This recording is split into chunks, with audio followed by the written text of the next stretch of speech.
मिलारेपा सर्वात प्रसिद्ध तिबेटी मास्टर्सपैकी एक होते. ते एक महान संत आणि एक आध्यात्मिक कवी आहे. त्यांचे जीवन अत्यंत संघर्ष, दृढ निश्चय, मार्गासाठी समर्पण आणि महान आध्यात्मिक सिद्धी आहे. असे संदर्भ आहेत की चीनमध्ये ध्यानाचा प्रचार करणारे महान भारतीय संत बोधिधर्म तेथे चान म्हणून ओळखले जातात. मिलारेपा गेले होते, अशी त्यांची आध्यात्मिक प्राप्ती होती. त्यांच्या मार्गदर्शनाखाली अनेक शिष्यांना ज्ञानप्राप्ती झाली आहे. मिलारेपा हे कैलास पर्वतावर चढलेले एकमेव संत म्हणून ओळखले जातात. जेव्हा तुम्ही पर्वताच्या उत्तरेकडील बाजूने पाहता तेव्हा तेथे एक मठ आहे जो त्याला समर्पित आहे. मिलारेपा यांचा जन्म एका श्रीमंत कुटुंबात झाला, पण तो 7 वर्षांचा असताना त्याचे वडील आजारी पडले आणि मरण पावले. मिलारेपा तारुण्यात येईपर्यंत त्याच्या वडिलांनी एक मृत्यूपत्र लिहिले, ज्यामध्ये त्याचे कुटुंब आणि त्याची संपत्ती त्याच्या काका आणि काकूंच्या देखरेखीखाली सोपवली गेली. पण काका काकूंनी त्यांची मालमत्ता बळकावली आणि त्यांच्याशी गैरवर्तन केले आणि त्यांना गरिबीत टाकले. त्याची आई वेदनांनी इतकी कडू झाली की तिला बदला घ्यायचा होता. बदला घेण्यासाठी आणि नातेवाईकांना शिक्षा करण्यासाठी तिने त्याला काळी जादू शिकण्यासाठी पाठवले. त्याच्या जादूचा वापर करून त्याने आपल्या मामाचे घर उद्ध्वस्त केले, ज्याने त्यांच्या घरी लग्नाच्या मेजवानीला उपस्थित असलेले 35 लोक मारले.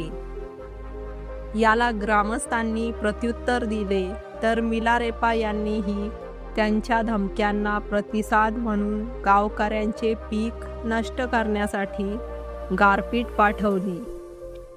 शेवटी त्याला आपल्या कृत्याचा पश्चाताप होऊ लागला. त्याच्या पापांचे कर्माचे परिणाम दूर करण्यासाठी तो गुरुच्या शोधात निघाला. तो प्रथम लामा रोंगटन लागा अंतर्गत शिकला, पण त्याचा सराव परिणामकारक ठरला नाही. म्हणून लामाने त्याला मार्पा या अनुवादकाकडे निर्देशित केले, जो त्याला आत्मसाक्षात्कारासाठी मार्गदर्शन करू शकेल. लामा यांनी भूतकाळातील मिलारेपा आणि मार्पा यांच्यातील कर्मसंबंधाचे निरीक्षण केले होते. मार्पाला देखील दोर्जेचे दर्शन होते की एक महान विद्यार्थी येणार आहे, परंतु दोर्जे घाणेरडे होते. हे दर्शविते की विद्यार्थ्याने पूर्वी केलेल्या पापांमुळे प्रथम शुद्ध व्हावे लागेल. म्हणून त्याने मुद्दाम मिलारेपाला अत्यंत कठोर परिवीक्षामध्ये आणले. त्याने त्याच्यावर शारीरिक आणि शाब्दिक अत्याचार केले. एकट्याने दगडातून टॉवर बांधणे, ते पाडणे आणि पुन्हा नवीन टॉवर बांधणे यासह अनेक कठीण परीक्षांना सामोरे जावे लागले.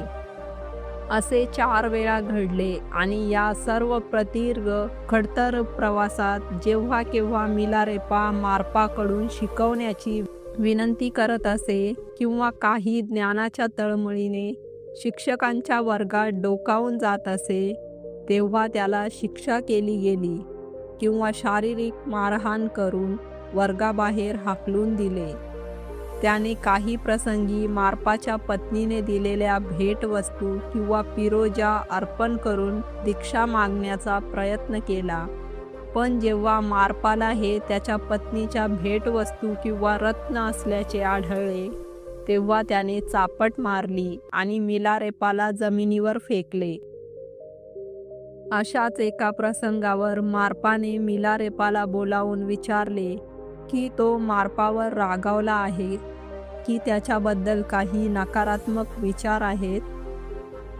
तेव्हा मिलारेपा यांनी उत्तर दिले की त्यांनी द्वेषाचा एकही शब्द उच्चारला नाही आणि शिक्षकांविरुद्ध कधीही नकारात्मक विचार केला नाही. त्याला माहीत होते की त्याने स्वतःच्या दुःखाचे कारण बनवले आहे.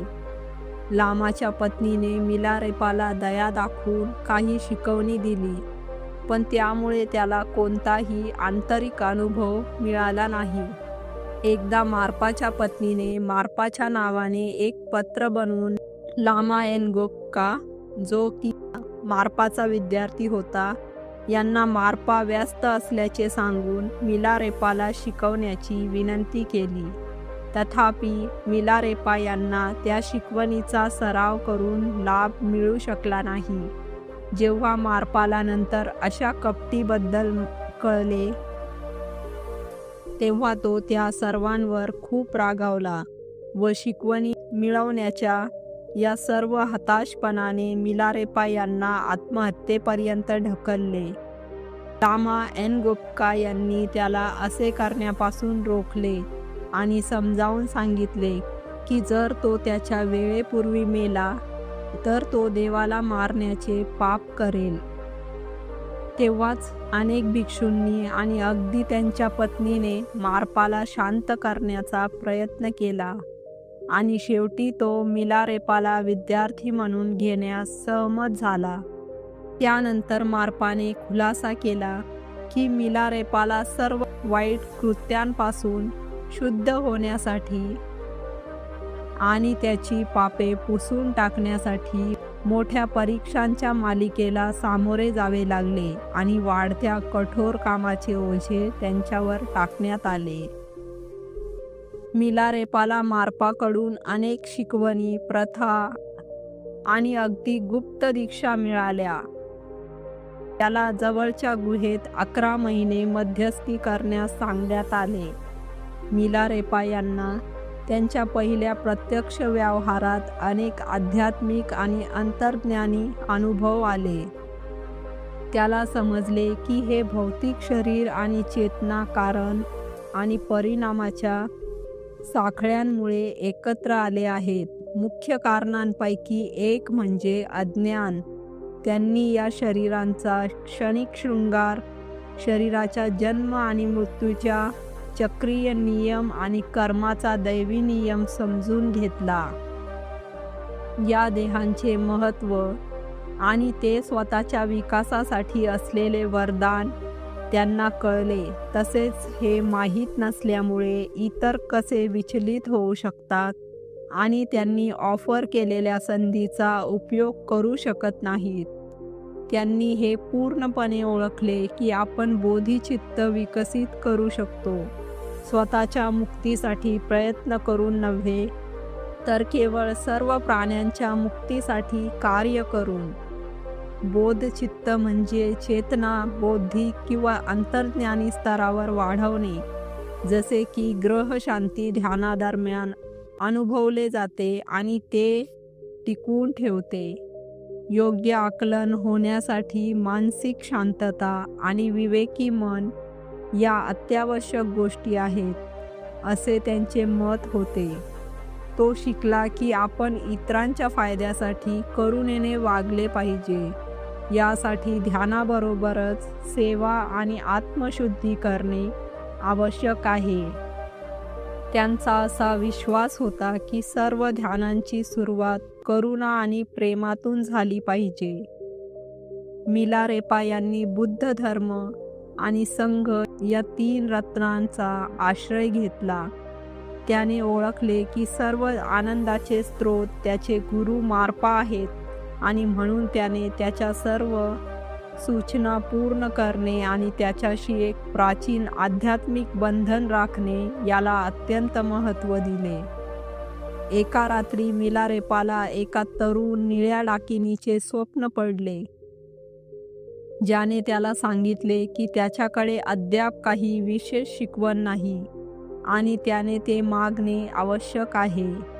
मिलारेपा मार्पाकडे शिकवणी मागायला गेला. मार्पाकडे असलेल्या नोट्स आणि साहित्यातील मजकूर या दोघांनी रात्रंदिवस शोधला, पण तो सापडला नाही. शिकवणी न मिळाल्याने मार्पा तिबेटमधून भारतात असलेल्या आपल्या गुरु नरोपाच्या शोधात दीर्घ थकवणारा प्रवास करून गेला. मार्पाने शिकवणीसाठी विचारले तेव्हा नरोपाने प्रश्न केला की त्याने स्वतः हा विचार केला आहे का? मार्पाने उत्तर दिले की त्याच्या एका शिष्याला डाकिनीकडून चिन्ह मिळाले आहे. हे ऐकून नरोपाने डोक्यावर हात जोडले आणि मिलारेपासारखा महान विद्यार्थी त्यांच्या वंशात आला म्हणून देवाला अतीव कृतज्ञतेने साष्टांग दंडवत घातला. नरोपाने अपार आनंदाने मार्पाला पूर्ण शिकवण दिली. मार्पा ही शिकवणी मिलारेपाकडे घेऊन गेला. ही शिकवण होती परकाय प्रवेशम. एकदा मिलारेपा झोपी गेला आणि त्याला त्याच्या गावाचे, आईचे, बहिणीचे स्वप्न पडले. स्वप्नाचे अनुसरण करून त्याने आपल्या शिक्षकांची परवानगी घेतली आणि आपल्या मायदेशी निघून गेला. मार्पाने मिलारेपा यांना प्रबोधनाच्या मार्गाची दीक्षा आणि ज्ञानाच्या मार्गाची परिपूर्ण शिकवण दिली. त्यांनी मिलारेपा यांना समजूतदारपणाने इतरांना शिकवण्यास सांगितले. शिकवणी आणि आशीर्वाद घेऊन मिलारेपा आपल्या गावाकडे रवाना झाला आणि अवघ्या 3 दिवसात घरी पोहोचला. अन्यथा त्याला बरेच महिने लागले असते. हे त्यांच्या योगिक शक्तींमुळे शक्य झाले. जेव्हा तो तिथे पोहोचला तेव्हा त्याला त्याचे घर उद्ध्वस्त आणि त्याच्या आईचा सांगाडा दिसला. दुःखाच्या जबरदस्त भावनेने तो वाहून गेला. त्याच्या वाईट कृत्यामुळे गावकऱ्यांनी तिला आणि त्याच्या बहिणीला सोडून दिले होते. पर्याय नसल्यामुळे त्याच्या बहिणीने भीक मागायला सुरुवात केली होती. मिलारेपा यांनी त्यांच्या चेतना आणि त्यांच्या आईच्या आणि क्यागी लामा यांच्या ज्ञानी मनाशी विलीन केली. त्यांनी तेथे बसून आठवडाभर तप केले. वडिलांची आणि आई या दोघांनाही मुक्ती मिळावी या हेतूने स्वतःला ध्यानात झोकून देण्याचा त्यांनी आणखी दृढ निश्चय केला. त्याला काही खाद्यपदार्थ मिळाले आणि त्याने अनेक महिने तीव्र ध्यानाचा सराव केला. त्याच्या मावशीने, जिने आधी त्याच्यावर अत्याचार केले होते, त्याला काही महिन्यांसाठी साहित्य मिळवून दिले आणि गावकऱ्यांनी त्याला त्रास होऊ शकतो म्हणून त्याला लवकर निघून जाण्यास सांगितले. निघताना त्याने काका काकूंचे आभार मानले. कृतज्ञतेची अभिव्यक्ती म्हणून त्याने त्यांना वचन दिले की तो त्यांच्या ज्ञानासाठी सतत प्रार्थना करेल. तसेच घर व मालमत्ता घेण्यास सांगितले. त्यांनी त्यांच्याशी असलेले शत्रुत्व पूर्णपणे सोडवले आणि त्याचे रूपांतर करुणेमध्ये केले. अनेक वर्षे विविध लेणी आणि ठिकाणी सरावाने केलेले प्रयत्न त्यांनी पुन्हा दुप्पट केले. एकदा त्याने सलग 2 वर्षे सराव केला. त्याला हळूहळू समजले की संसार आणि निर्वाण या दोन्ही परस्परावलंबी आहेत. लामांच्या सूचनेनुसार त्यांनी अनेकांना बुद्धांची शिकवण दिली. त्यांची बहीण आणि काकूही त्यांच्या शिष्य बनल्या. मिलारेपा यांनी ज्या गुहांमध्ये त्यांनी ध्यान केले त्या गुहांची यादी केली आणि त्यांच्या शिष्यांना सांगितले की जर त्यांनी तेथे ध्यान केले तर त्यांना वंशाचा आशीर्वाद मिळेल. त्यांच्या मार्गदर्शनाखाली उच्च विकसित विद्यार्थ्यांनी ज्ञानप्राप्ती केली. कमी विकसित शिष्य प्रबोधनाच्या टप्प्यावर आले आणि त्यांना प्रकाशाचा मार्ग दाखवला गेला. अत्यल्प विकसित लोकांना शुद्ध जागृतीच्या पातळीवर आणले गेले आणि त्यांना बोधिचित्ताच्या मार्गावर आणले गेले. त्यांनी त्यांच्यामध्ये सर्व सद्गुणांची बीजे पेरली आणि त्यांना त्यांच्या वर्तमान जीवनात उच्च विमानांची शांती पूर्ण करण्याची हमी दिली. गेशे सकपुहवा नावाचा एक अतिशय श्रीमंत लामा होता जो मास्टर मिलारेपाचा हेवा करत होता कारण त्याच्याकडे खालील गोष्टी होत्या. त्याला मारण्यासाठी त्याने मास्टरकडे विषासह दूध पाठवले. मास्टरला माहीत होते की त्यांचे वरिष्ठ विद्यार्थी आधीच ज्ञानी आहेत आणि त्यांची शरीर सोडण्याची वेळ आली आहे. त्यामुळे त्याने जाणून बुजून विष प्राशन केले. त्यानंतर त्याने परिसरातील सर्व लोकांना भेटायला बोलावले. बरेच दिवस ते कर्म आणि उच्च पातळीचे सत्य आणि वास्तव याविषयी बोलत होते. यावेळी मास्टर मिलारेपा यांचे शब्द ऐकून आकाश देवांनी भरले असल्याचे त्यांच्या अनेक मुख्य शिष्यांनी पाहिले. फुलांचा पाऊस पडला, विलक्षण सुगंध आणि संगीत ऐकू येत होते. मास्टर मिलारेपा यांनी घोषित केले की त्यांच्या दयाळू गुरु मार्पा यांच्या मार्गदर्शनाने त्यांनी मुक्तीचे कार्य पूर्ण केले. त्याने आपल्या लोकांना पुतळे, शिल्प किंवा कोणत्याही स्तूपमध्ये टाकू नका असे सांगितले. त्याऐवजी त्याने त्यांना नियमितपणे ध्यान करण्यास सांगितले आणि मार्गावर पुढे जाण्यास सांगितले. त्यांनी स्पष्ट केले की एखादी व्यक्ती कितीही शिकलेली असली तरीही त्याच्याकडे खोल अनुभवाचा अभाव असल्यास आणि जर तो जाणून बुजून हानिकारक कृत्यांमध्ये गुंतला असेल तर तो स्वतःला आत्मभ्रमात खोलवर टाकू शकतो.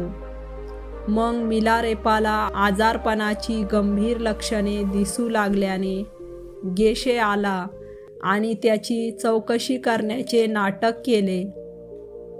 चिंतेची जाणीव करून गेशे यांनी मास्टरला सुचवले की जर शक्य असेल तर त्यांनी हा आजार त्यांच्या शिष्यांसह किंवा स्वतः गेशे यांच्याशी शेअर केला पाहिजे. वारंवार विनंती केल्यावर मास्टरने गेशेला अर्धा आजार दिला, जो ताबडतोब वेदनांनी कोसळला आणि जवळजवळ मृत्यूच्या मार्गावर होता.